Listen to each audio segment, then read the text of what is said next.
I'm going to start by saying Brock Lesnar is easily one of the greatest wrestlers of all time. And I will add to this by saying he is one of the best on the main roster and has been since his return in 2012.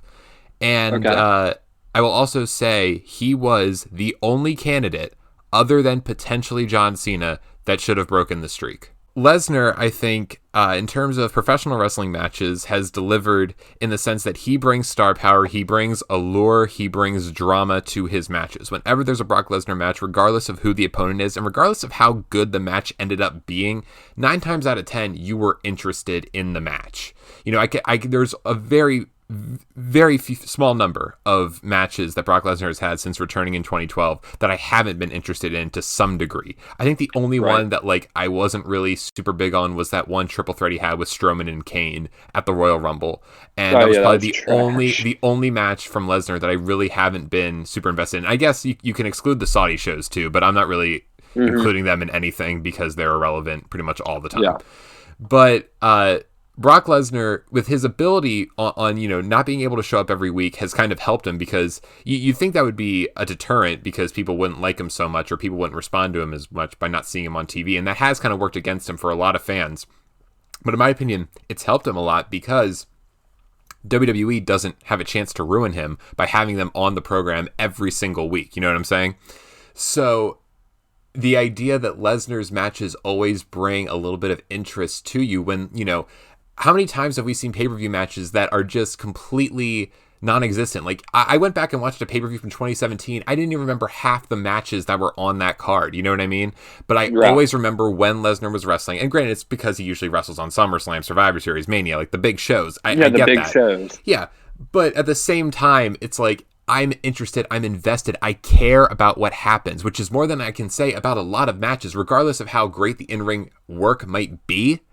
The Hmm. fact that I am interested in who wins and who loses in a Lesnar match makes him, in my opinion, one of the best wrestlers I've ever seen because I'm always invested. I always care about what he's doing. And to me, Hmm. that's what makes a good wrestler. I need to care about what you're doing.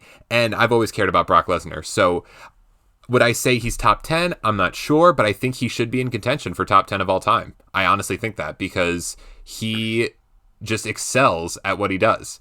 And I know he doesn't do very much, but well, neither did Hulk Hogan, but he was pretty damn good too. So I'm going to say Lesnar should easily be in that conversation. Maybe not the greatest, but definitely up there. I can't disagree with that. Okay, I'm glad I'll we see tell eye you. to eye. Yeah. So the reason I don't disagree with that is exactly what you said. Anytime you see Lesnar on the card, like Lesnar is such a draw. Like even if his matches are like 4 or 5 minutes, like he's a draw. Like Hmm. watching a Lesnar match, like even seeing that he's on the card, like you're gonna get something special. Right. And like to this day, I think one of the best Lesnar matches was Mania 31, which Oh, agreed. those are two just massive men, and like the way they were just like going at it, like they're two of the biggest stars, and that's what most Lesnar matches are. I mean, they were gonna have him versus Jinder Mahal, but thankfully AJ took the title, Woof. and yeah. Ugh. But like anytime I see Lesnar's on the card, like I'm automatically interested in like what's gonna happen, what's gonna happen, what's gonna happen.